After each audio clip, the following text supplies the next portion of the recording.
everyone for coming back on time.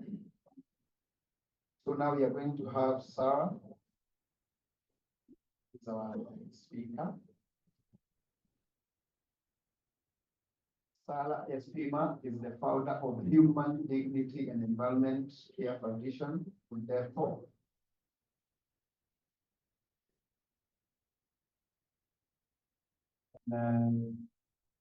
He holds a bachelor's degree in social science and environment education, as well as postgraduate on project management from the University of Dar es Salaam. Out of school, she participated in various activities like event planning, trees and herbs nurseries, gardening, exercising, beach cleanup, traveling, and marathon, expressing her potential and living as a multi-talented woman. Sarah, are you going to do a marathon today? Yeah. Now, yeah. So Sarah says that we are going to do a marathon after this. I want you to just give a brief introduction to your presentation, and then I'll play your video, the one you requested me to play at the beginning of your presentation, and then we dive into your presentation.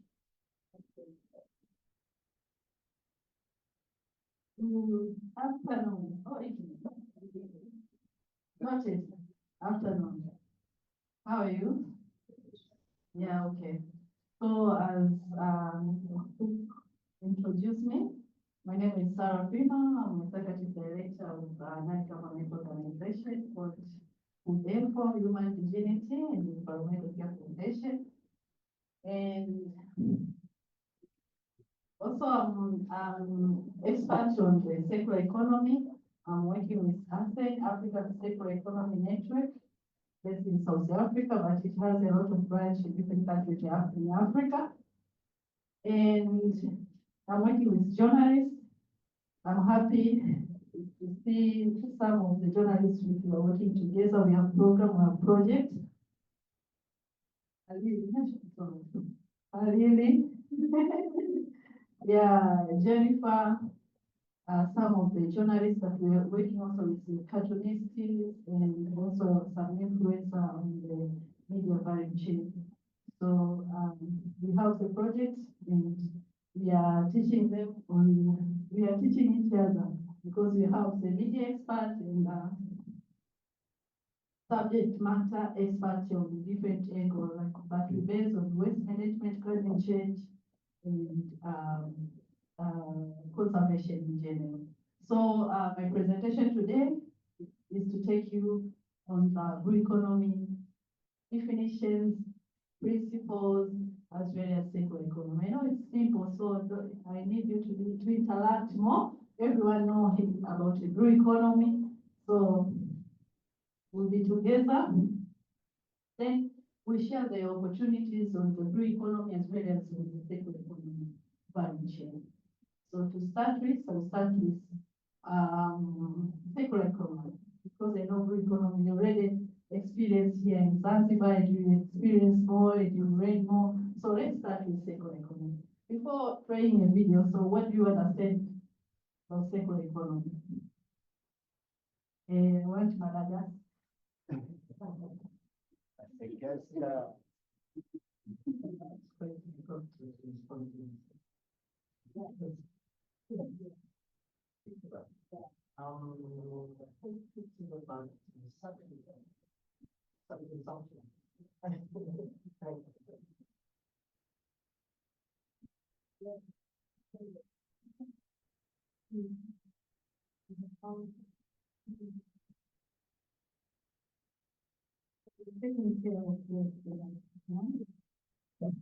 Okay, and so my sister economy is about using a generation of products to ensure that there's no waste. Yes, everything that is being produced being used. Thank you very much. So we are now starting to clapping. I know you take lunch, you are listening, yeah? So when I say clap, when I say because of that, you clap once. Because of that? Because of that? Okay, so let's go. Can I use that mic?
Everything is recyclable.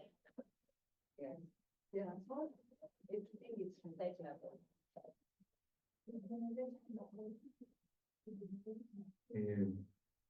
The wasting and you know, waste can be recycled and be reused, can be can be treated according to what it is.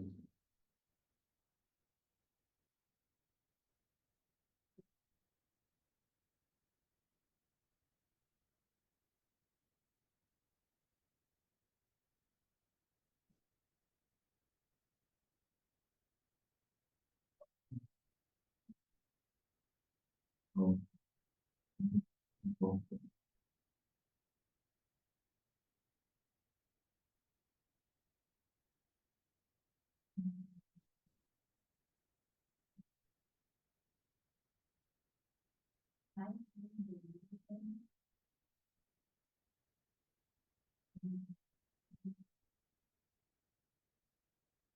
Because of that, okay, so we see this video of waste management, and before circular economy, we used to have only term waste management. So what is waste management? And what is the difference between waste management and circular economy? So you remember we have in circular economy we have two economies. We have the linear one and the circular one. So the linear one you make, you produce, you process, you dump. You know that? Like you buy, you use, then you dump. But the circular one is one which it has all the principle errors, all the errors principle, use, reduce. But the waste management, it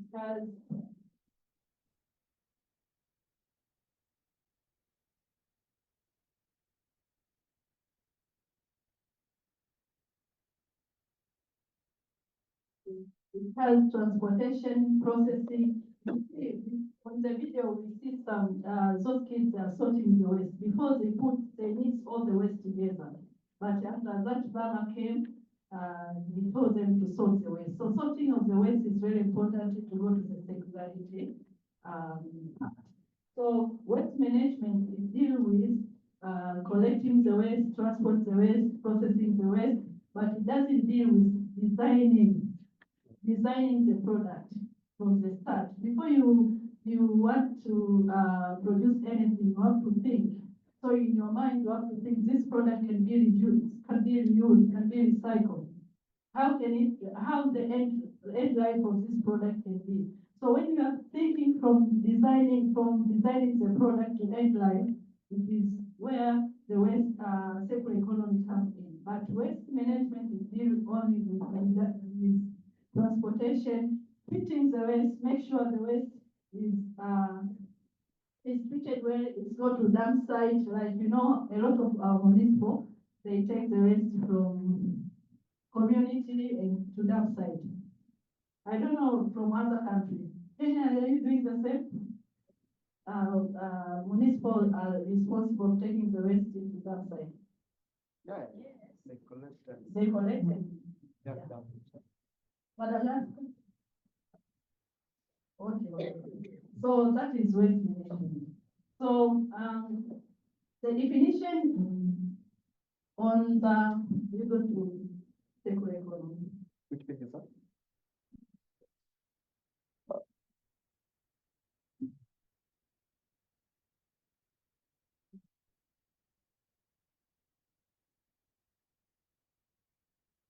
The definition of circular economy, it says systems that eliminate waste, separate material, and regenerate nature, according to Erin Makasa, but using also say a regenerative economic model that minimizes waste and pollution while maximizing resource use. So as you see, that is circular economy. I want to go with the example. I want to take this example. Like if I have a bottle, a plastic bottle, then I drink water.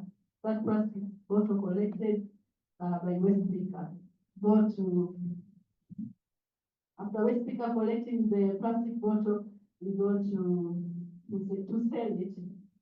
After selling, then the seller went to manufacture. They're doing production. So they're doing production, maybe they are making pavement. I have my friends, they're using this plastic to make pavement. Others, they're using it to make wood. That is circular. There's no waste anymore. All the waste are circular. And when sometimes we are doing compost, we are doing compost. So we collect waste from market and we sort. Some of the waste are already sorted because now it's sorting. Sorting the waste is very difficult. The waste sorting, it must start from the source. You are the source of waste, so you make sure that you sort yourself. That will be better, but it's very hard, as you know, behavior change and everything, cash flow, it is very hard. But we are sorting the waste and making compost from all the waste, organic waste. So that's waste. Well, after making compost, we have the regenerative, we are doing regenerative farming. So the compost we use to grow some vegetables, then we sell the vegetables and we eat, that is circularity. Do you understand? So there's nothing, we try to reduce, we try to reuse, and some they're doing recycling. So everyone has a role to play. Sometimes in your house, you can take mayonnaise cup and put, you reuse, you extend the life of the bottle. Yeah, and also we are doing textile. We have the textile small scale industry whereby we collect, as we know, this textile waste recent increased rapidly in our oceans, in our environment. So we are collecting textile waste and making different products here. We have different products here. I will show you later. So we have bags, we have skates, we have laptop bags, we have stylish shirts. So yeah, from the waste. So we are doing also upcycling, but we reuse and we reduce some waste. So this is part of the circularity model. And through the African Circular Economy Foundation, we have Tanzania Circular Economy Forum, whereby all the producer, all not only producer, but anyone who is in the value chain of circular economy, we are together to see what are you doing, how can we connect each other? So if you're in a circular economy, we have the forum whereby we talk, we apply different projects, and as well as also we share experience, because some are producers, some are dealing with engineering, some are innovators, some are advocates. We are all together. So that is circular economy. I hope you understand. We have quiz later.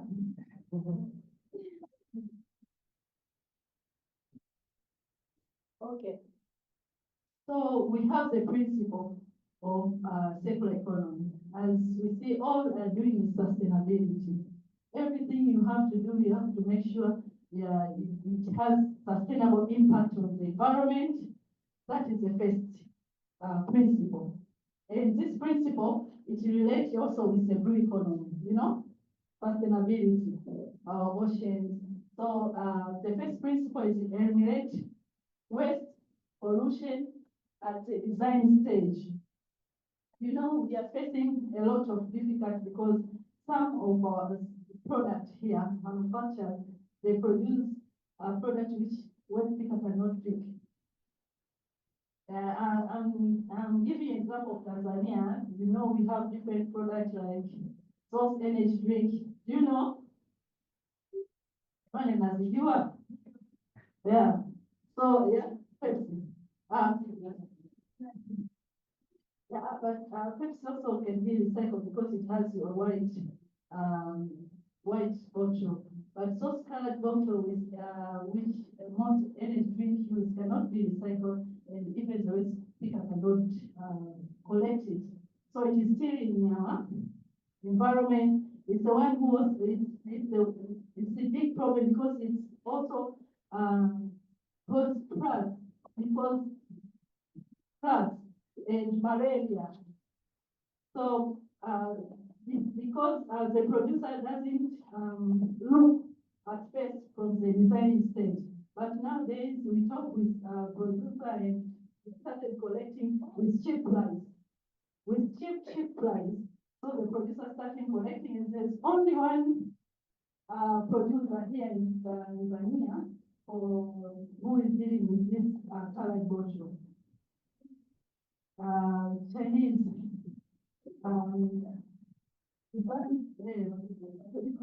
Yeah, that's is located at Mazibo Sokoni.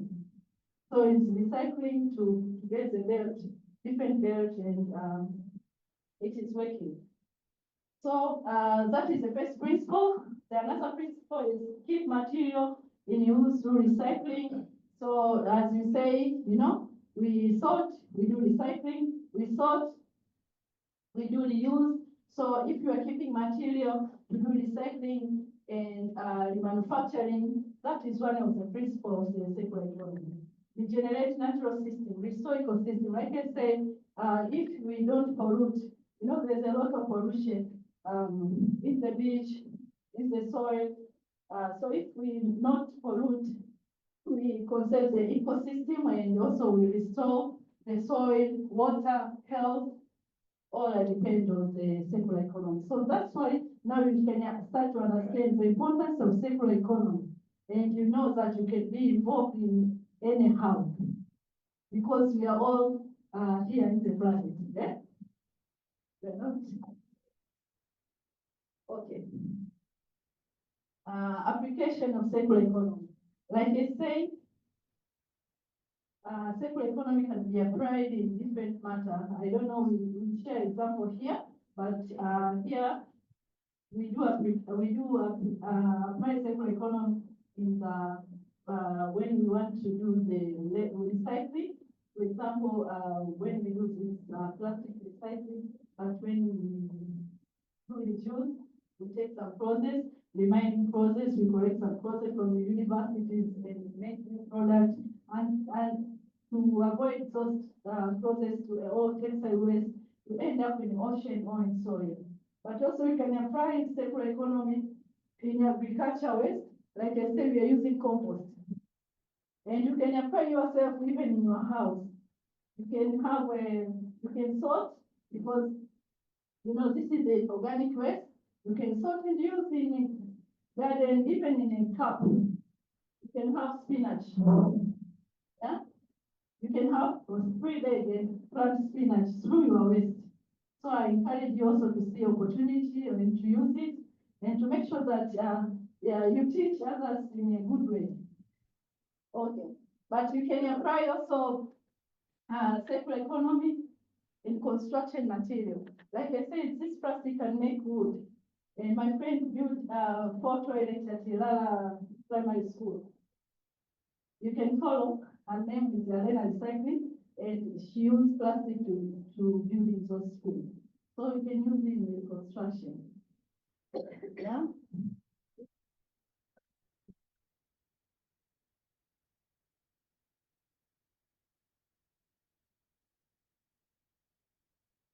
So what is the challenge of circular economy? It's sometimes the awareness, because some are producing in the farm a lot of waste, but they doesn't know how to make compost. So this is another challenge of circular economy or customer behavior. For example, if I conduct any meeting, some are here as a witness. I cannot use plastic. I use the recycled. I have bamboo cup. I have a dispenser, and everyone can have glass. So I'm trying. You know, it is hard, but not only at the meeting. Even I have my bottle. So unfortunately, I have there my bottle. So behavior change, it can start with you as a brother, as a sister, as a mother, as anyone. You can start in whatever, in your work, in your house, in your society, yeah. Inadequate recycling infrastructure. Yeah, you know, technology is expensive. To buy machine. I remember when I was with her when we went to Germany, and they said it cost 350 USD. A small machine, you know. And we thought maybe it will 10,000. Yeah, it cannot. It was so yeah. So recycling infrastructure is very expensive, and sometimes it is very hard for a lot of people to do it proper. I was training at Pemba, they boiling this plastic in the front end, you know. It is so risky. Yeah, we are doing recycling, but how are you doing this recycling? And they make very local pavement. After boiling the plastic in the front end, they have the model, they put plastic, which is very local. Yeah, they're making plastic, but they're making pavement. But because of poor infrastructure technology, it is not held. Financial barrier, lack of initiative for green industry. Yeah, financial barrier, as I say, it is everything is expensive. To buy from the waste picker, to conduct, yeah, everything is expensive. Even knowledge is expensive, everything. So financial barrier is one of the challenge. Yeah, weak enforcement of environmental regulation. Yeah, you remember even in our policy of environmental policy of 2021, it says that everyone should sort from the source. That sorting is very difficult, and environmental implementation of that regulation also is difficult. So, yeah, but a big challenge I see on the secular is framework. In Tanzania, we don't have any framework. We don't have any law. We don't have, you know, it is a new thing. We need time, we prepare. And even in Africa, some they have like Rwanda, but here we doesn't have any framework. And we are in the process with ASEAN and Vice President Office to prepare the framework for circular economy. So this is very big, but I forget one opportunity for circular economy. I remember Genesis, you were there day before yesterday for the carbon trading. Yeah, the waste, we can do carbon trading from the waste. If it is not, yeah, carbon credit, we can get from the waste and trade it very good, but not only from the waste, from the farm. So this is another advantage or opportunity of engaging in circularity business or model. Opportunities there. Okay, expanding biogas. Other villages, they are using biogas, they are making biogas by using cow, cow dung, and also organic waste can make biogas. That we have the model for the women, they are making biogas by using organic waste. Also, investment in e-waste recycling.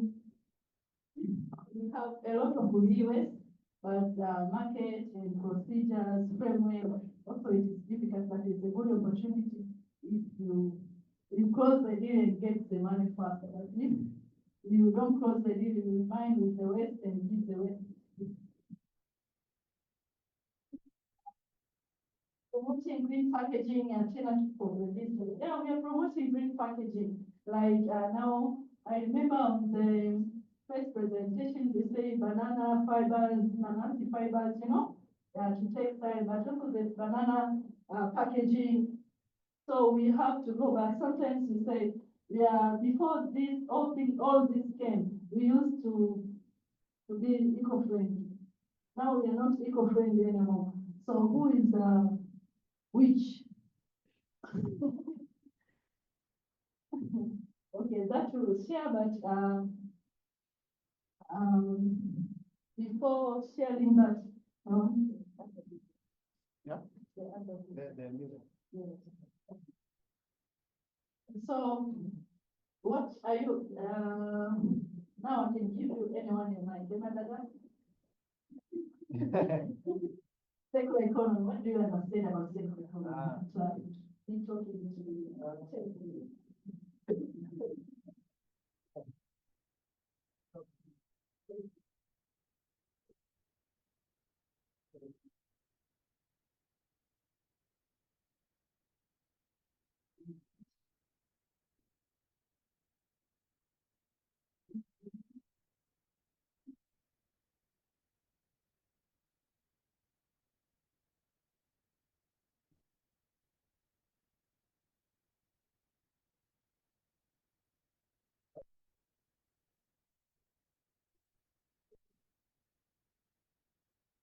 Because of that,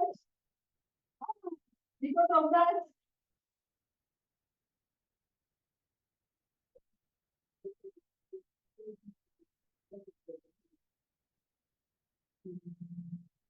based on what you're saying and says that the circular economy is producing,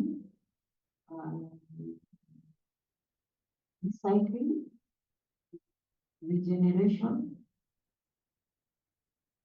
producing product, waste, recycling, regeneration. Summary.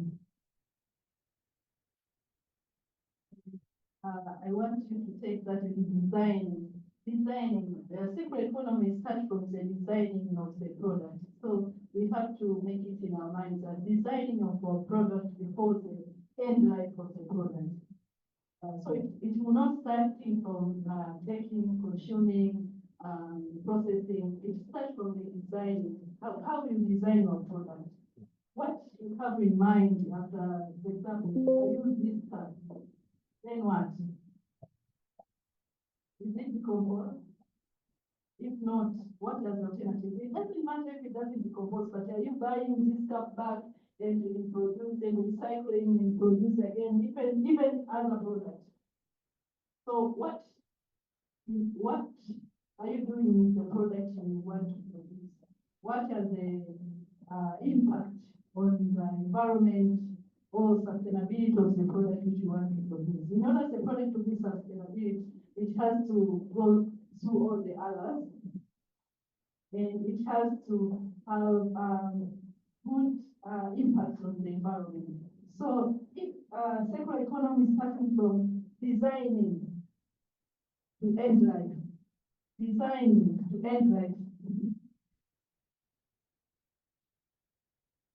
Okay, so let's watch another video and we can set up. Yeah.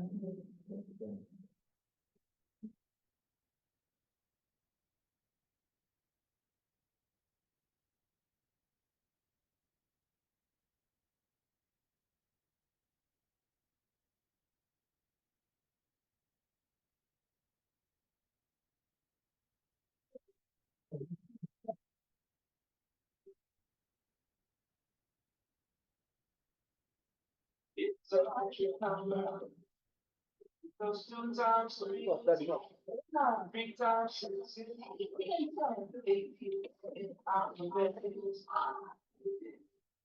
but 3 are going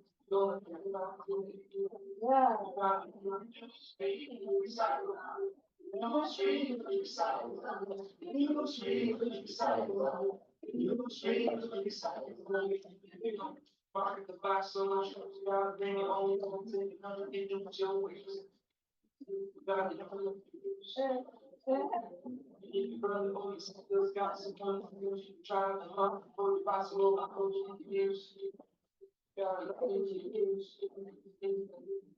first two, don't wanna get, gotta make it true, don't throw it out inside. Gotta do it inside. Gotta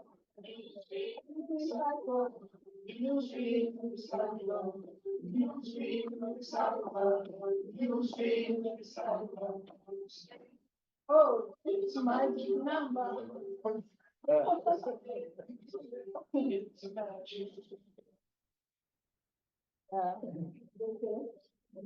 Yeah, I can see it because of that. Because of that. So you remember 3? Okay, start please. You decide. Again. Yeah, so we have to take this and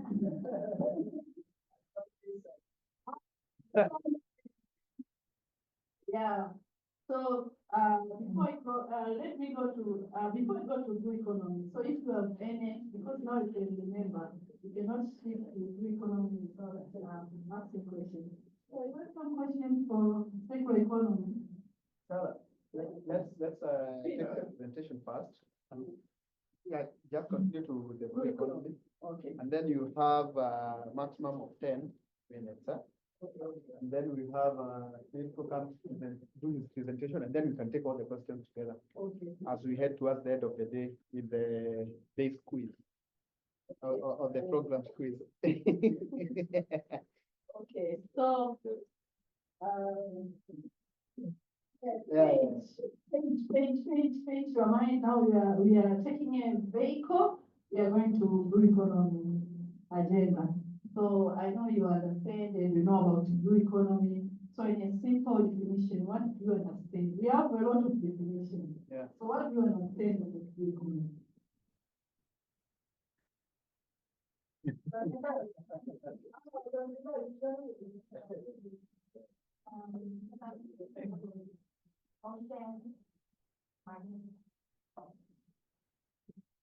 So that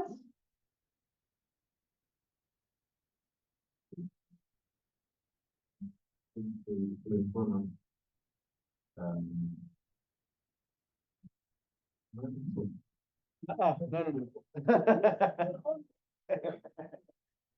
okay, for economy, that's what the economy especially Zanzibar, but it is around the Indian Ocean, which is completely the local communities, as well as the government of the state or country which is along the Indian Ocean. So that is understanding the blue economy. because of that,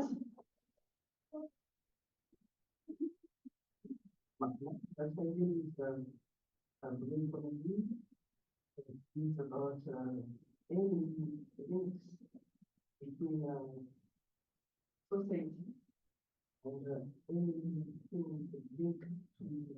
what directs to society. thank you. Because of that, okay, so let's go to blue economy definition. Those definition, yeah, if you link society to ocean, yeah, to yeah, ocean resources, yeah, it's blue economy. So so it says blue economy, according to UN definition, is sustainable use of ocean resources for economic growth, improved livelihood, and ocean health. Ocean health. So sustainable use. If anyone tell you to define the blue economy. You say sustainable use. That is sustainable. Because even everything in the ocean, we need to use it sustainably. So sustainable use of ocean resources for economic growth, improved livelihood, and ocean health.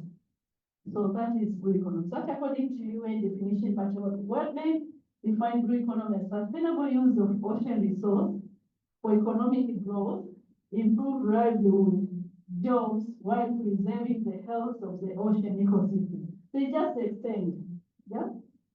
So we see sustainable use, ocean, livelihood.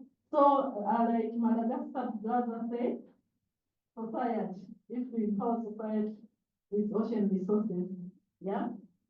So that's a definition of blue economy. But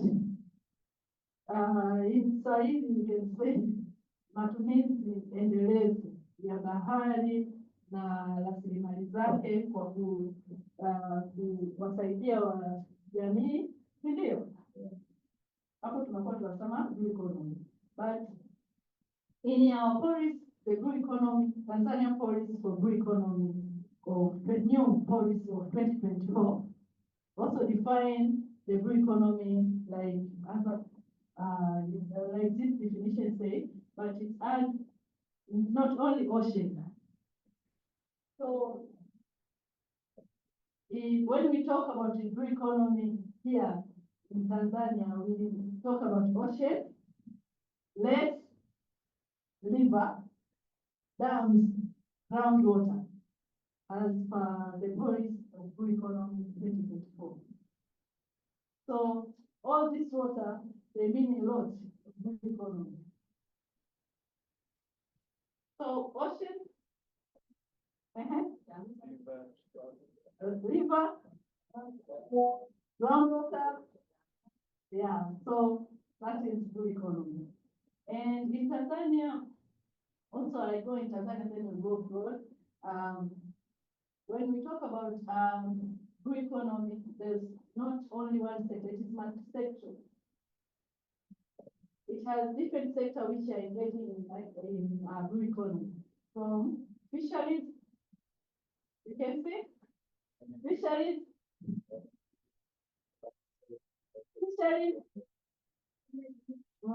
transport,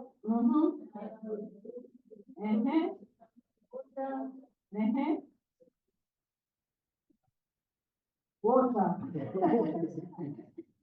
Yeah, so from fisheries, energy, transport, natural resource and tourism, water,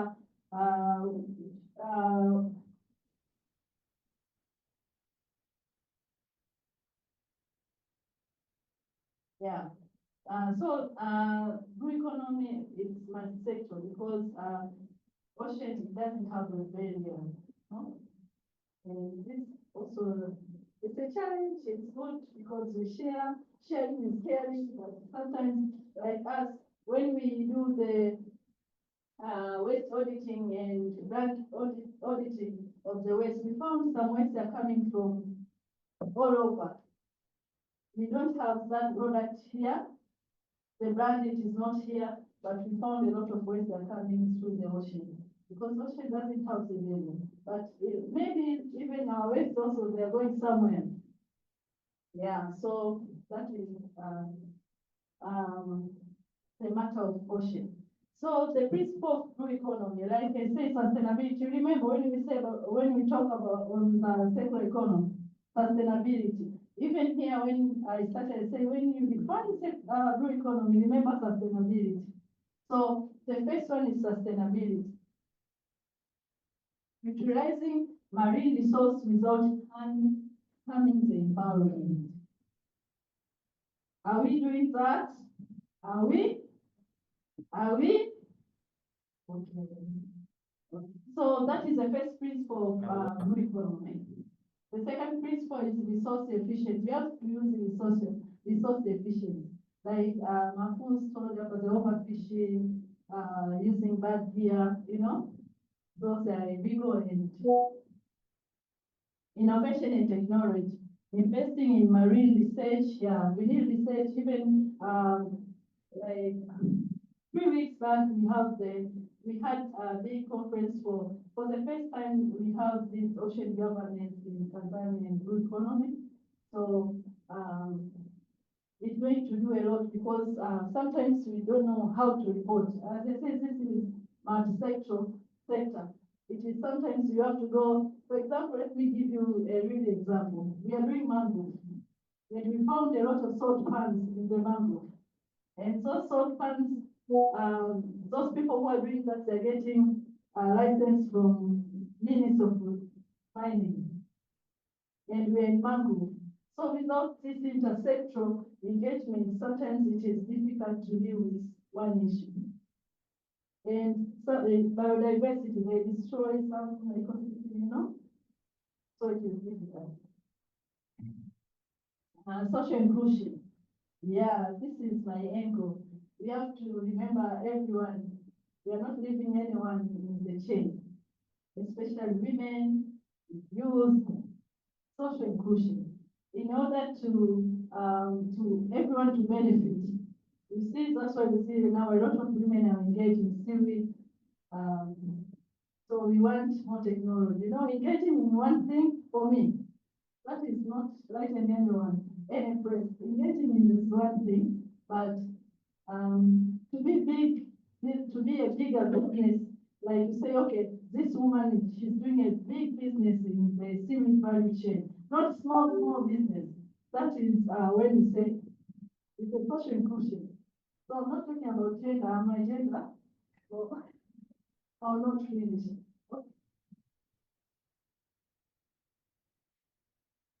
Application of blue economy. Here I had a lot of examples from Gabon, from Algeria, from different countries of how you can apply blue economy. So I don't want to, because I will share this.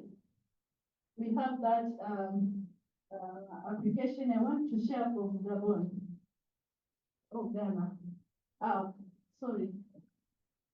I continue. Go back.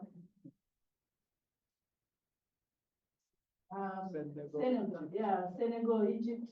These are some of the examples. Like Senegal is investing much in the fishing technique and community red marine. So I have a friend who are doing also there. They're engaging in blue economy. They're doing a lot, and it is bottom up. Yeah.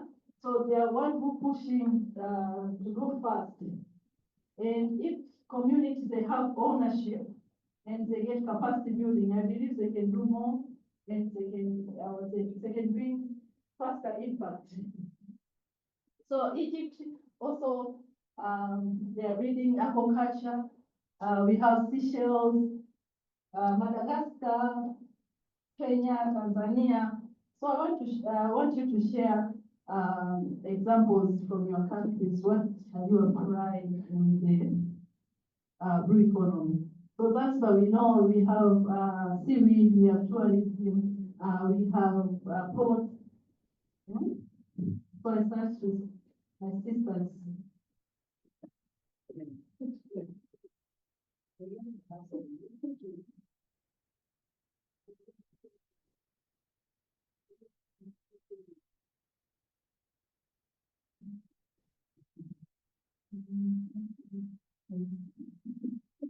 Kenya and Tanzania.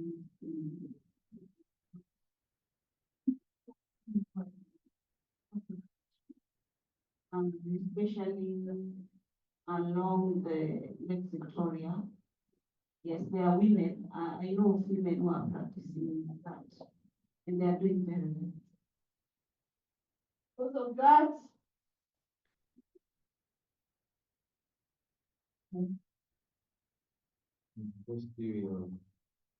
Seaweed farming,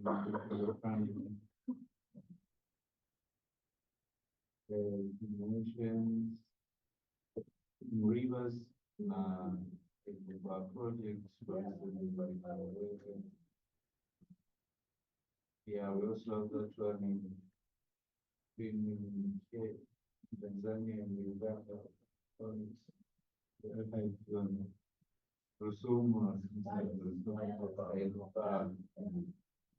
Yeah, that is a big point. I want the energy part, yeah?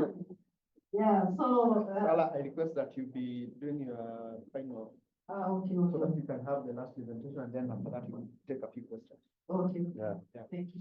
So, those are application of blue economy, so we can apply blue economy from any angle, but I want to also to remind you that also we have blue carbon, eh? We do have blue carbon. So this is another also opportunities and where we can engage more. I know some other colleagues will come to explain later, but there's an issue of acidification and a lot of issues that because of the time I cannot talk about it. But remember that principle, sustainability, resource efficient, equality, inclusion, collaboration and partnership. As a media, you have a big role to play in this blue economy and circular economy value chain. Yeah, it's a big pillar. Even, for example, here in Tanzania, the government pillar includes media. So media has a big role to play in circular economy as well as the blue economy. I don't want to take much time, but if you have any questions concerning blue economy and circular economy, we'll talk more. And I want to thank you. Because of that, thank you. Hi, okay, let's appreciate Sarah again. Let's have that presentation. And I know most of the times when I'm doing my stories, I'm a journalist just in Kenya. I'm always looking for real life examples whereby you can follow a story and tell the story. And she's just done that. She's given us a number of examples, and she's an example herself. So you can imagine what a strong story you can get from that. So thank you very much, Sarah, for that. And our next speaker is Mirko Dana, who works at the UN Trade and Development in Geneva, specializing in international seaweed and seaweed products trade. His diverse background includes roles in Swiss diplomatic service and at the World Bank, proficient in French, English, Italian, and Portuguese. Wow. We are going to have a lot of stories in different languages. And Mirko holds a double degree in economics, political geography from the University of Geneva. Mirko, the time is yours. I will put my phone. Thank you very much.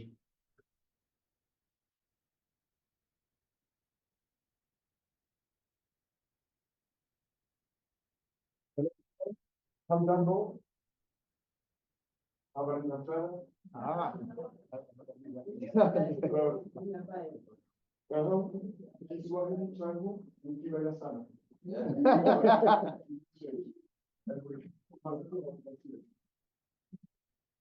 I don't remember to talk with the microphone, so please tell me if I speak too loud or okay. Today we will see how seaweed can be used as food and as non-food products. Does some of you have some idea of what you can do with seaweed? How can we eat seaweed? People here in Zanzibar, here in Tanzania, in Kenya. Some people maybe.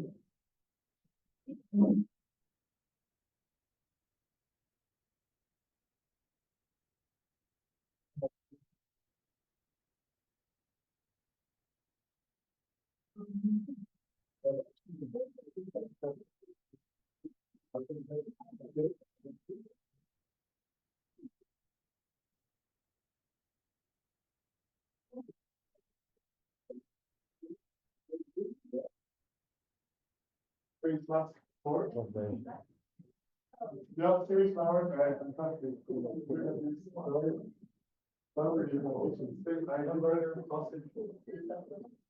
Big sausages, yes. Soup, huh? Salad.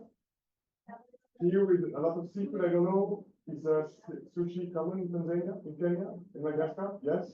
Have you eaten this maki, this like a black roll where you have some rice inside? Yeah, we can see. Okay. So karibuni sana and welcome to this introduction on the seaweed application. So, seaweed is a versatile resource with applications across various sectors. It's creating economic opportunities. It's creating economic opportunities in coastal communities, particularly for women and indigenous people. Small-scale farmers are developing sustainable livelihoods through this seaweed cultivation. So, as we said, beyond its role as a food source, seaweed also contributes to food security, to nutrition, and to climate change mitigation. It also aids in preserving marine biodiversity and reducing ocean pollution, So, as we said, it's expanding to non-food sectors, including biodegradable packaging, construction material, and all of this is promoting consumption and production. Okay? So in this presentation, we'll examine all this remarkable side of seaweed and how it aligns with multiple sustainable development goals of the United Nations, demonstrating all the potential of nature-based solutions for holistic development. Next slide, please. So, seaweed, sorry, the one before. Thank you, here. So seaweed, according to you, how well does it grow compared to traditional crops? If you grow meal, if you grow wheat, if you grow maize, corn, how well does seaweed grow? Better, faster, slower? Faster, you know? Exactly. Seaweed is abundant, and unfortunately, it remains still underexploited. It offers vast opportunities for development and holds an immense potential to address many of our century's big challenges. So that is, for example, climate change, biodiversity loss that was speaking before, rampant pollution, and competition for land. Because if you don't grow this food or non-food on land, you have more space on land for other crops. Okay? Next slide, please.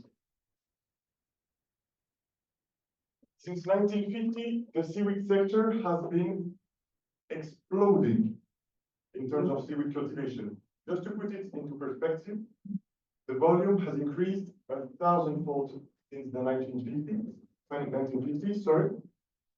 And so that's just not growth. That's a revolution in marine cultivation. If we take a jump fast forward in 2021, and now the global seaweed production reached an impressive 35.2 million tons in live weight. But it's not just about volume, it's also about value. The market value of this industry has more than tripled since the turn of the millennium. You can see here, in 2000, the value was about $5 billion, US dollars. And it reached an amazing 35 million, more than 35 million tons, sorry, in that day. Okay, so regarding the future, the forecast suggests that the industry could balloon to an astounding 120 billion US dollars by 2032, so in 7 years from now. And that's just 7 times more than what we had 4 years ago. So in a bit more than 10 years, it will just be multiplied by 7, which is enormous. Okay. Next slide, please. So here, as we said, just a little overview of the potential seaweed application that we can have. Can feed humans. Okay, this is a Japanese wakabe salad, some of you know. Can do soup. The taxi driver yesterday told me that he was eating almost every day some fish with some seaweed. He was cultivating himself, putting in the boiling water, eating in soup every day. And he was 33, he looked much younger. Fake meat that can also be done. This was made from a Chilean company. We met with NCK last week. They make fake meat products like fake chicken nuggets, let's say looking like chicken nuggets, kind of meatballs also, all out of seaweed. You can use it for feed. You can give some food to animals, fishes, etc. And we talk about it later. So for pharmaceuticals, nutraceuticals is very important because it has a very low quantity but high value added. Okay, this can be sold quite more expensive. This is interesting if you want to open a business in the seaweed industry. And of course, you have the beautiful skin that Jennifer was mentioning, cosmetic industry. Okay, you can have alternatives to plastics. You can have alternatives to plastics to make glasses. You can make biopackaging to make up seaweed. And can you please go to the next slide? Thank you.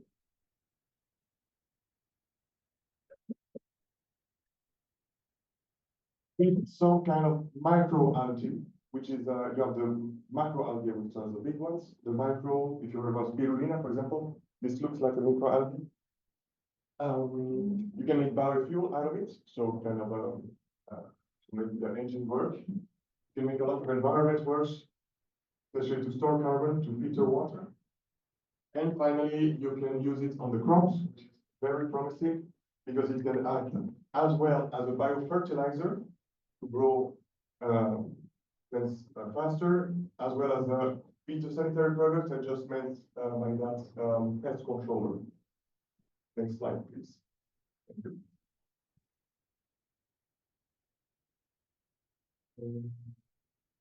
So now let's deep dive into how we can eat seaweed and what it will bring to us. Edible seaweeds just have an amazing array of different nutrients. Just if you take vitamins, can someone cite me just one vitamin? C. Vitamin C, we have it. We have vitamin A, we have vitamin B, including B12. W. Vitamin D, vitamin E, vitamin K, so many minerals, calcium, iron, iodine, magnesium, phosphorus, potassium, zinc, copper, etc. Dietary fibers, protein. From that seaweed only. Okay. From? That's seaweed only. From seaweed only. From seaweed only. This is why it's essential. So all of these may contribute just to an improved health and potentially reduce the risk of certain diseases.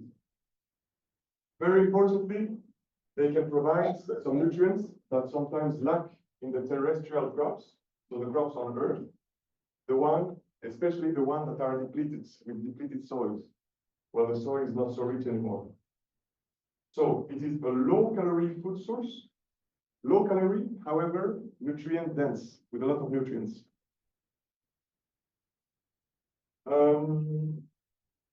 So now it's emerging as a promising solution to address malnutrition in challenging environments. We have two people here from Madagascar. Have you heard about the Feedback Madagascar? Feedback Project, Madagascar. It's in a region in the southeast of the country. Yes?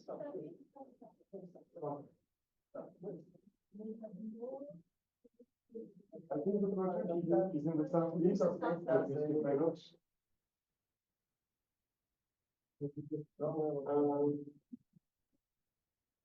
I think it's the project in the southeast, but anyway, they cultivate maybe in the southwest some seaweed, and with this seaweed, they incorporate it into some meals of the schools. Basically, the meals of the school is usually just rice and vegetable or rice and lentils, and they incorporate like a kind of powder from seaweed that has been cultivated by women. Those cuts, and then dried, put into powder, and then incorporate it into these meals.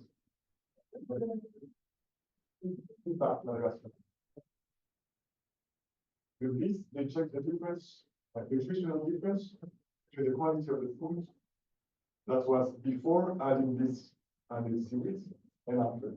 And they saw a big difference in that.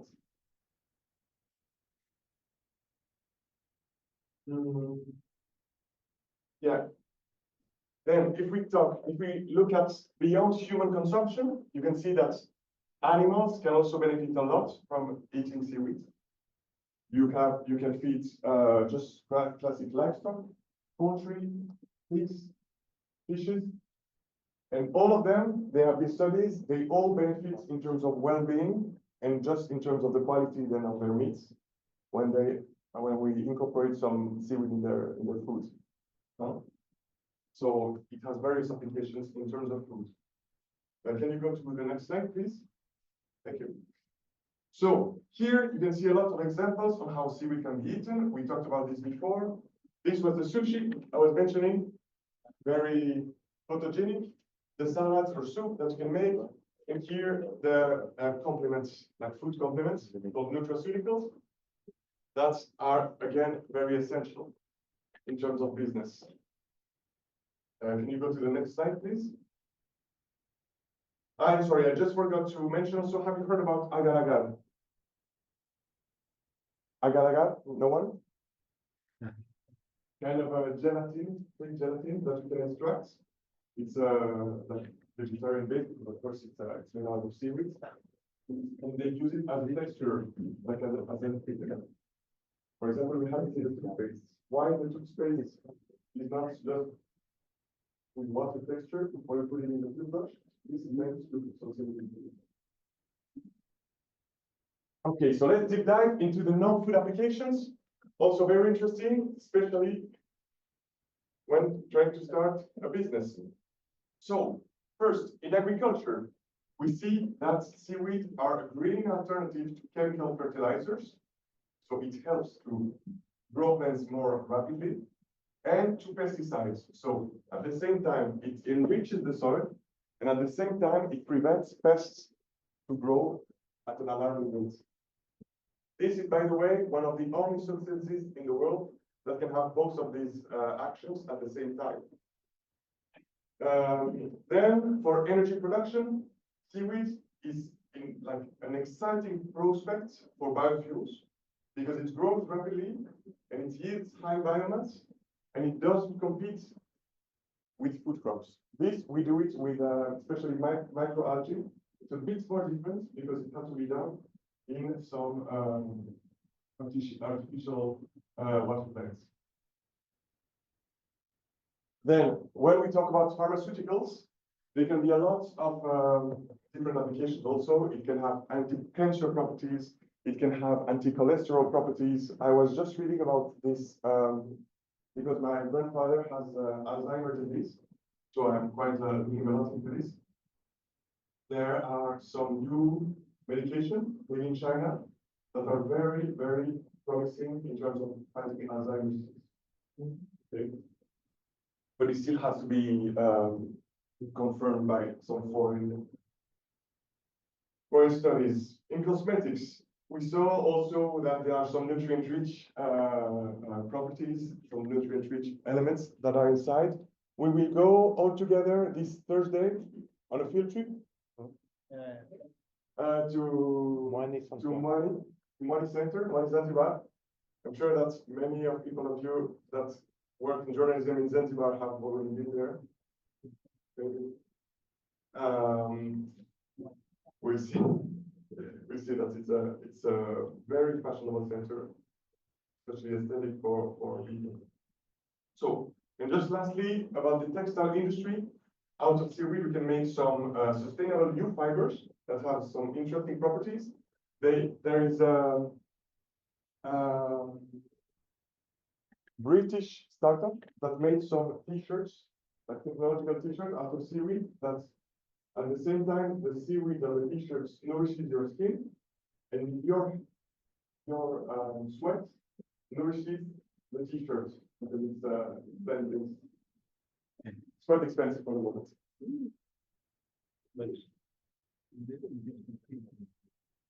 Can you go please to the next slide? Thank you.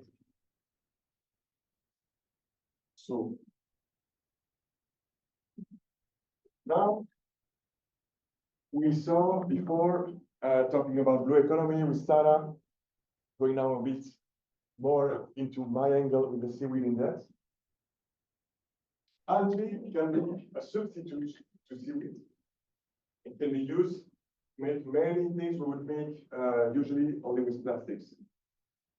So Ellen MacArthur said last year, but many people say that by 2050, I guess you know that, there can be more fish, there can be more plastics than fish in the ocean. Yeah. Okay. If we don't do anything with that, it's in 25 years, so we have to act now. Seaweed can be used to do two types of things: plastic substitute and alternative to plastic. So it can be used to create biodegradable coating, just to surround some paper packaging. Do you know this kind of packaging where you have the McDonald's hamburger, for example? Just some food into some single paper packaging. Yeah. You know, the texture is not exactly the same as paper. Yeah. Why? Because there is a thin layer of plastics put on it. Okay?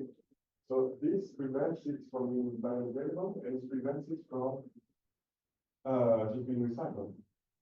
In contrary, if we used a seaweed-based plastic alternative, we won't have this problem anymore. Okay? Then it can also serve, and we saw last week also with Enrique, we saw some company that was doing a kind of biopolymer, but it's just a kind of material that looks exactly like hard plastics. They were making a lot of plastic with it, but just some microorganisms that are fed with seaweeds. And so you can use some invasive species of seaweed that, for example, we have in Latin America, called sargassum. You've heard about it. It's invasive species. You can just use it as a source to then create this new material.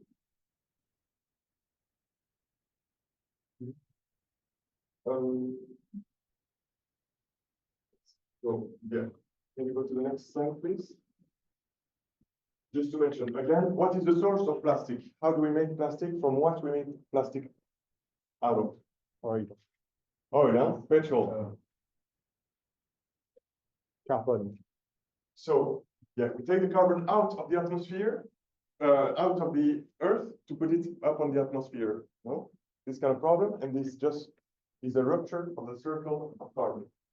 So just here, just to give you a few examples, just so you have a visual example, because I talk a lot and there is not many images. So here, when we're talking about the coating, here you have this non-plastic alternative to coating.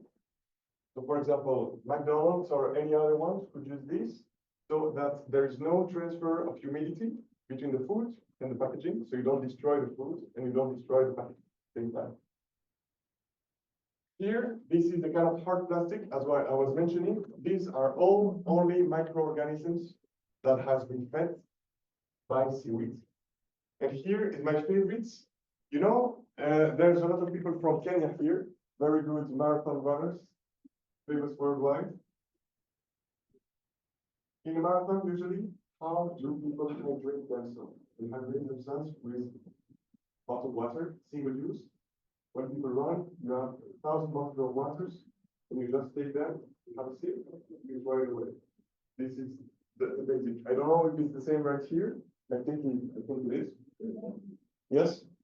They made with NotPla, very interesting company, that made for the Marathon of London this very interesting kind of bubble, animal made of seaweed that is just filled with water. You can put water, you can put olive oil, you can put anything that is liquid inside. And basically, as it's edible, people just take it, they put it in the mouth, they chew it, and that's it. Zero waste made out of it. Can you go to the next slide, please? Thank you. So, now, as you can imagine, growing seaweed, using seaweed as a tool for the industry will bring a lot of environmental benefits. I think it's one before. I think we just one. Yes, thank you. So first, as we said, it reduces sorry, please. I don't know. It's not a problem. Let's make a quiz. Okay. First, why, according to you, does it reduce land use change?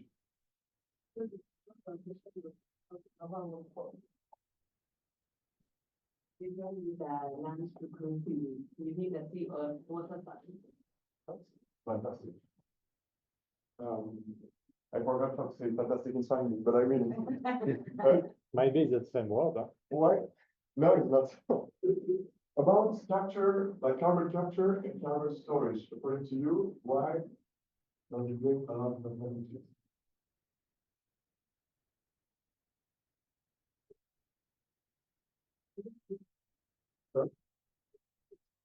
The question. I didn't get the question. Okay.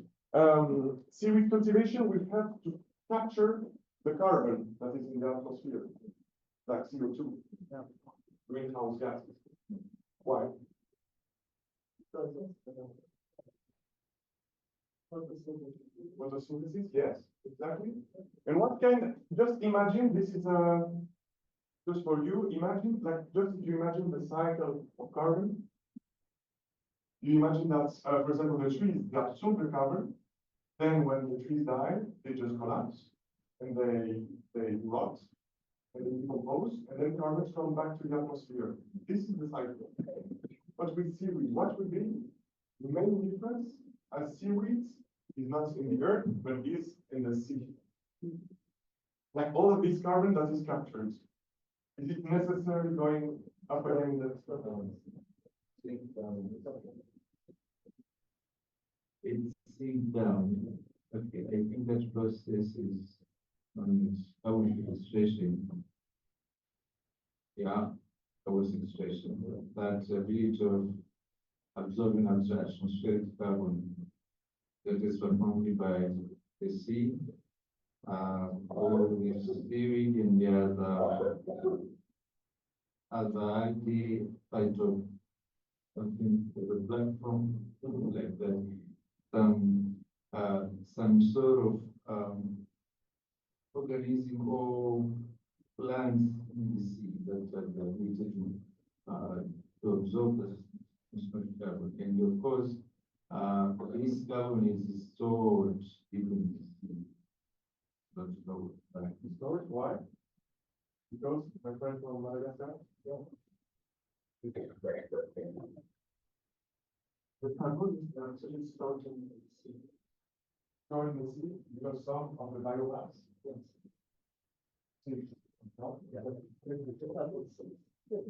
Thank you both. So now, then, if you think about, here I wrote marine ecosystems restoration. So very simply, it restores the marine ecosystems. When you grow something on the earth, usually it tends to feel like very schematic. When you grow seaweed, it turns to restore. Why? Imagine just you have some sands under the sea, and then you have some new plants, you have some new algae, some new seaweeds. What will come back? Fishes? Yeah. Yes. And crustaceans. Exactly, because it's a new source of food. Fantastic. And eventually, the reduction of plastic pollution, this is more at the source. This is the SMEP program you were mentioning before, is to reduce the plastic at its source. So we don't have plastic pollution because of plastic bottles, because we don't have plastic bottles. We don't have plastic pollution because of plastic packaging, because we don't have plastic packaging. You know? Fantastic. Next slide, please.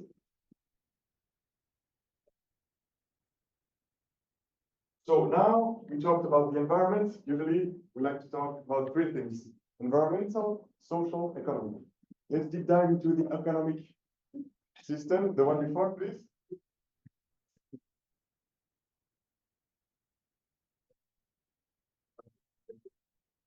So the World Bank made a study just to make some projections. Of course, they projected that the industry will grow significantly with some new emerging markets. It's been expanding by $12 billion by 2030. So it's just big numbers, mainly driven by some sectors, let's say, some areas or some new applications. The bioplastics we're mentioning is a huge new sector. The textiles and the nutraceuticals. So nutraceuticals is the food complements. So if you want to open a business again, in seaweed, maybe these three would be a wise idea. So then, what does seaweed do in terms of coastal economy? Just imagine you, and just not imagine, you live in some coastal places. You have your communities. So what are the main drivers of economic activity here in Zanzibar or along the coast in Tanzania, Kenya, Seychelles, Madagascar? Fisheries, yeah, plus tourism, exactly. So this is just a new potential source of economic activity that also is mainly targeting which section of the population? Women. Huh? Why? Initially? Why don't men just go and cultivate seaweed? This is not a question for me to do, because I don't want to. But I read it. Where did men go traditionally? Traditionally, men have gone for hunters part of both. But women, they go to farms. So, thank you very much. So what I heard was that women were not allowed to go fishing. So when men went fishing, the women were staying at home or in the farms. So as men are busy fishing, women have the time to find this new business and catch new economic opportunities.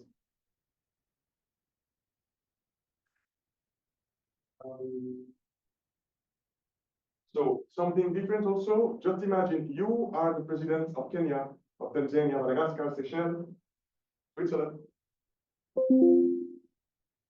What advantages will you have just to start producing something new that your population can eat, that your population can make products out of? Imagine just food, for example. Does all your food come from your own country? No. So what would be the advantage? You can import less, and you can eat local, okay, and export maybe something. Okay? This can mean some new industry and less dependency to the imports. Someone that made this very well is South Korea, for example. South Korea, Japan before.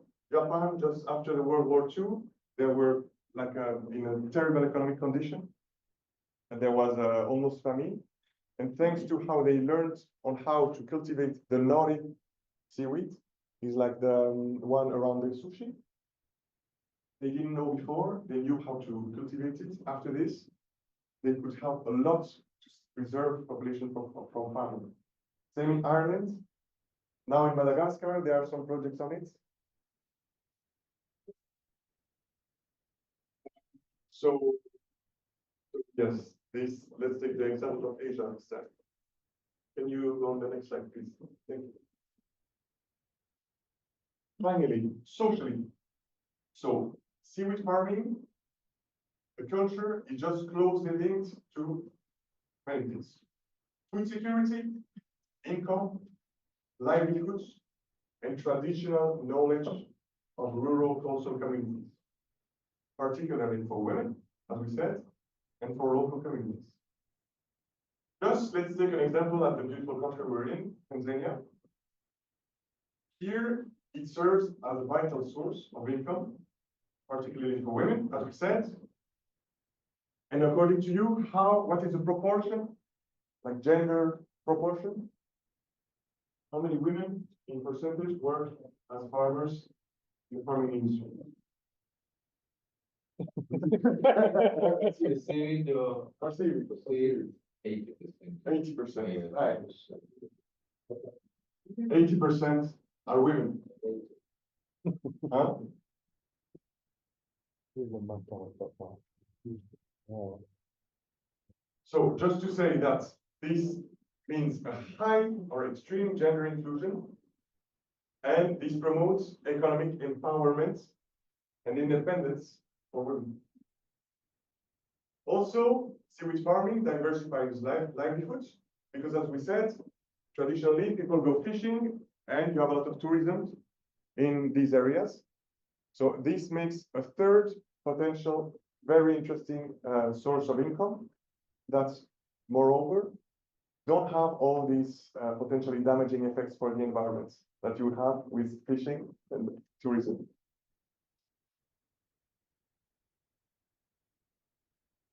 Okay, can you go to the next slide, please? Thank you. So now just to talk about a bit about our programs, the United Nations program, SMEP program. It's, as Enrique said, the Sustainable Manufacturing and Environmental Pollution. Also established by the UK Foreign Commonwealth and Development Office, which aims to reduce pollution at source, which is very important. Because if you don't have the pollution at source, you don't have pollution at all on this sector. Okay? So, as part of this initiative, there is the Catch Green program. It is a company from South Africa that is doing some biodegradable fishing nets. Thank you. They are trying with these fishing nets to use these kind of ropes to then plant inside these ropes some seeds of seaweed. And they realized that thanks to this, you can plant seaweed without using the traditional plastic they use to harvest it. No? So the goal, of course, is to reduce plastic pollution at source and at all levels of the business, like from the beginning of the value chain, basically from the beginning, the harvesting, to the end, and the packaging and the etc. So please, can you go to the next slide? No, wait a Now. minute. Sorry. Are we headed towards that? You are at the end of your presentation? Almost done? Almost done, yes. Okay. I'm going faster, okay. Sorry, So now just let's take a local example, very famous here, one in Zanzibar, that is doing some state-of-the-art of this sustainable development. Why? Because they are ecological, they are fair trade, and it works well economically speaking. So it's a remarkable success story in sustainable business. It transforms seaweed that is locally cultivated by women into high-value skincare products, high-value cosmetics. We saw before some soaps made out of them, and we will see much more on Thursday about them. So just to say that this model significantly increases the farmer's income and has an expanding presence in international markets. So just to say, the salary of people working there, farmers, living, are at least 3 times the basic salary of seaweed farmers, just because they understood well how to target foreign companies and foreign markets just with traditional knowledge. And it means traditional knowledge and the knowledge of how to export well and how to present well. This is just a fantastic example of how you can mix marketing and local knowledge. Can you go to the next one, please?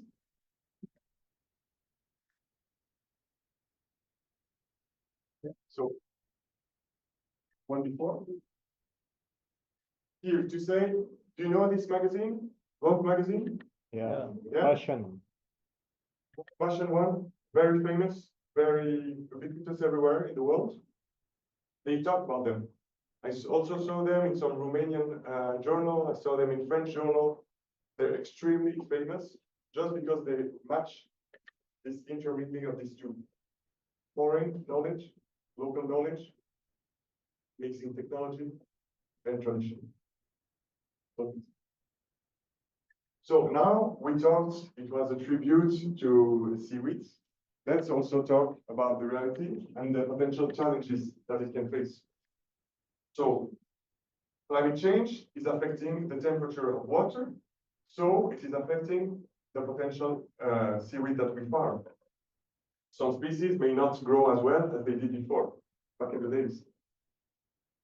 So now researchers are working on how to use resilient species or new species that could be as well implemented in this space. Then some areas, like Sarah told me, some areas can be contaminated. And so this is why it's crucial to cultivate the seaweed away from contamination sources. It's also important to monitor the quality of water. If you don't know if the water is of good quality, you don't know how your product will be. Then the market can be volatile. You have some big corporations buying huge quantities of seaweed to small-scale farmers. So usually the big corporation, they decide the price and they decide where to come. So for example, the farmer, sometimes he will sell and sometimes the big corporation will not come and he doesn't know how to store all these seaweeds and he will maybe lose all his products. So as a very important solution is how to diversify what you will cultivate, which kind of species you will cultivate, maybe some green seaweed, some red seaweed, some other seaweed that can be important. So diversification is key. On the technical side, there are many regions that lacks advanced processing capabilities. There is a lack of infrastructure, and it could be important to invest in local facilities. Okay. On the legal side, and this one is one that imports me most because this one here, there is a lot of inconsistencies between jurisdictions. So for example, the seaweed we saw, the fake meat from Chile that is made out of seaweed cannot be sold in all of Europe because this type of seaweed is not legally accepted by the European Union. So you cannot sell it as a food, even though it is consumed since decades, if not centuries, in Chile. So we are all humans. If it's safe for the people in Chile, it will be safe for the people in Europe. So people in East Africa have the same problems in terms of exports. And finally, this also needs to be mentioned, some algae, when they decompose, they can become toxic. But this is very important to educate well the population to know which seaweed can be eaten, which seaweed can be not eaten and is toxic, also in terms of different crops. Because maybe you know a bit more than me. I'm from Switzerland, so it's a country that is landlocked. We don't have access to the sea, so we almost don't eat seaweed. So our population, including myself a few months ago, don't know anything about how to eat seaweed. Can you go please to the next one? So, in conclusion, seaweed farming holds immense potential for environmental, economic, and social benefits. However, we need to address these challenges like climate change, weak infrastructure, policy gaps, just to unlock its full potential. Thus, we need to invest in innovation, in capacity building, and in sustainable practices. If we manage to do it, seaweed can really become a cornerstone of Sarah's blue economy. So just driving growth while protecting marine ecosystems. Can you go to the next slide, please? So almost everyone in this room knows it. I didn't know it. Here in Zanzibar, I guess in Swahili in general, seaweed, we say mwani. Mwani means seaweed. In Zanzibar, at least since 30 years, maybe more, there's a saying that says, mwani is money. At UNCTAD, we believe that money is much more than that. It's much more than money. And I love this quote from the World Bank, which is something quite odd to pronounce because usually you say you like a quote from the poets. I say I like a quote from the World Bank. Can you go to the next slide, please? The World Bank says that the seaweed cultivation demonstrates how development, climate, and nature work together to generate value and uplift communities. Thank you for your attention.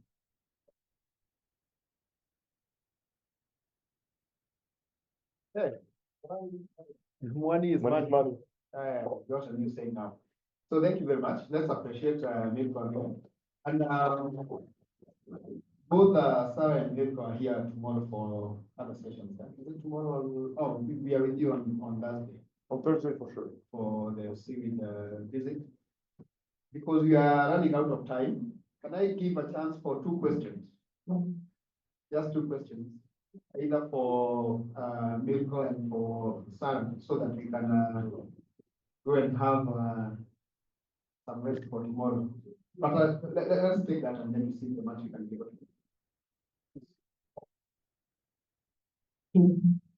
Thank you for the presentation. I've seen you mentioning the challenges, but I didn't see the possibility of arising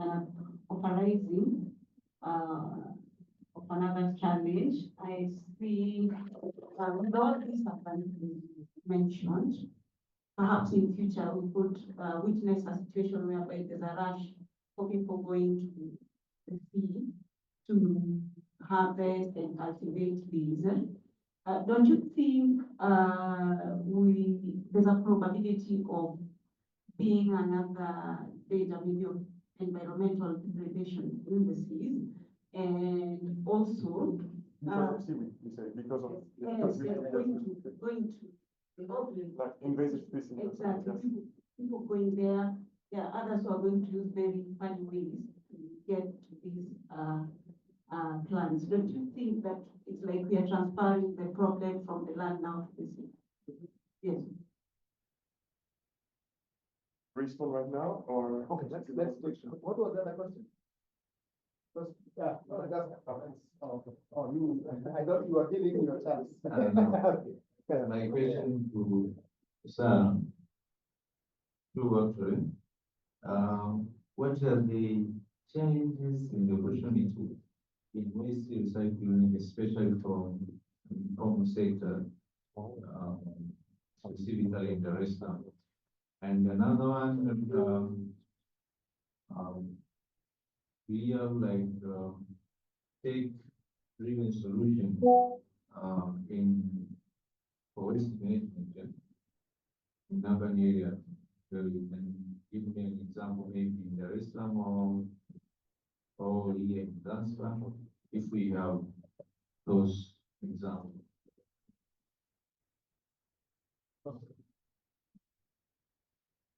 We just have a question about the carbon sequestration by seaweed.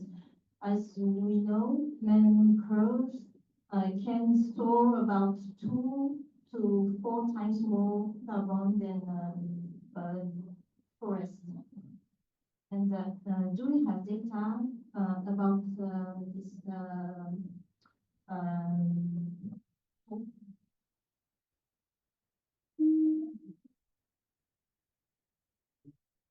The rate of sequestration of carbon by seaweed.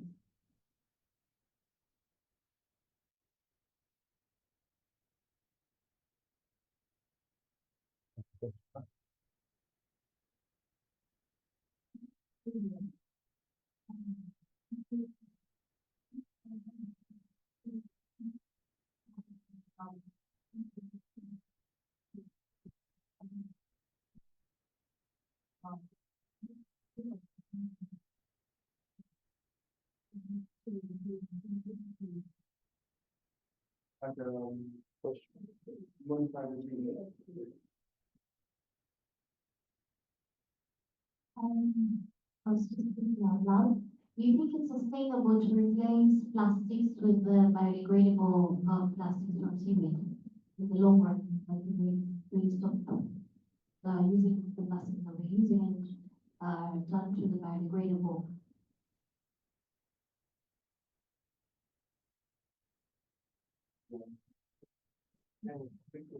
Sarah, we have agreed with Sarah that because we have another session tomorrow, she's going to answer your 2 questions. Are you okay with that? Because we are trying to save on time because of the workers here, they are trying hard to do Okay, so trying to answer quickly, first about the level of carbon sequestration of seaweed, honestly, I don't know. I just can tell that mangroves and seaweed can work together. There's an article that just came out quite recently that proved that seaweed can help mangroves grow back again, so we can work with symbiosis. You want to consider it. Your question was about.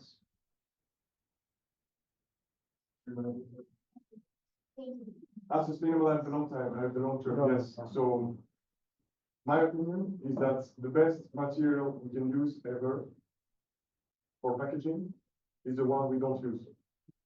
Like at the first time, the best would be instead of having a plate, and every time you use a disposable plate, single use a classic plate over and over and over. And so the first thing to do is to reduce at source and trying to remove the single-use plastic.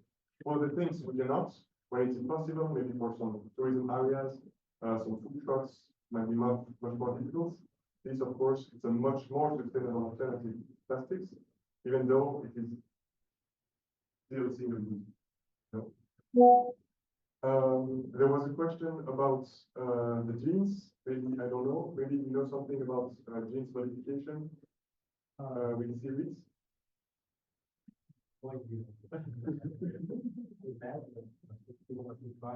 the thing with seaweed is not as developed as get that land-based crop or slavery. Just a point on the climate change absorption effect. It seems, the red that seaweed is part of the carbon function of the oceans. This is something that's the biggest biomass or biggest movement that happens on Earth, which is there are a lot of crustaceans, microscopic visible creatures come from the bottom of the ocean. Things that are created to life, like seaweed, small algae in the day, and then they go down at night. And then they defecate on the droppings fall to the bottom of the ocean. Then slowly brings the biomass that we create. The upper part of the ocean will go down. So these indirectly capture the carbon of the atmosphere. So the seaweed is one of the biggest responsible for that. It brings slowly down to the microorganisms. They kind of eat and bring it down indirectly. So this accumulates on the very deep in the ocean. And we didn't have that. So this is why it's important to avoid pollution and avoid discharges of contaminants, avoid climate change. Because if this process is interrupted, or if we don't have seaweed anymore for the sun, we might have less capacity to absorb carbon by the oceans. And this would accelerate climate change for the surface. So I'm sure there are studies on that, specific carbon absorption of seaweed versus other crops.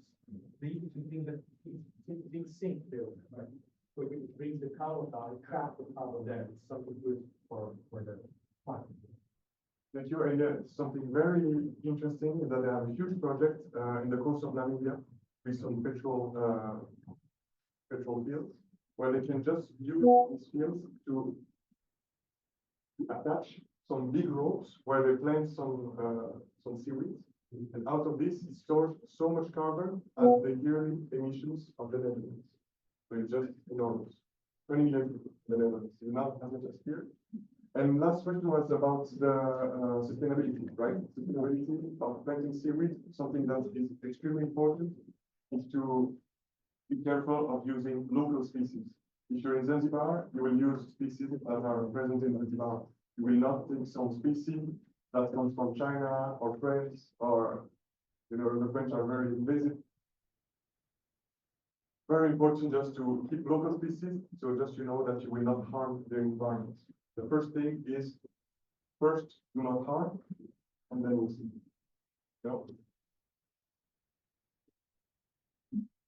Sarah, for the question?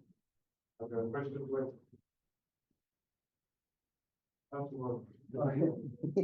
Right. Let's appreciate again. Thank you so much. I just wanted to confirm, you just need to say yes or no. The biodegradable nets project, is it in South Africa or in Kenya? It's a South African company Yeah. with the nets in seaweed is in Kenya. Okay. Yeah, that's what I wanted to know, because I know it's an interesting story for, for my colleagues, I know. So thank you very much for today. I know you guys are tired. I know it has been an eventful day. We have had a lot of things, and I know some people still need to work on, some very quick, turnaround for your stories. But, let's just do the final thing.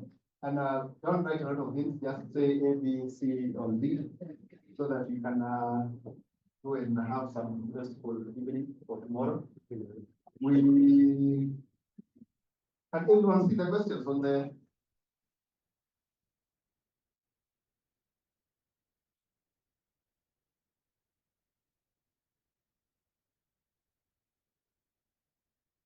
Allowing you to be able to read them. Kila mtu anaona? Kila mtu anasoma? Like, tell me when to move to the next. Just don't write a lot of things, just A, B, C, or D, then we can move on to the next ones.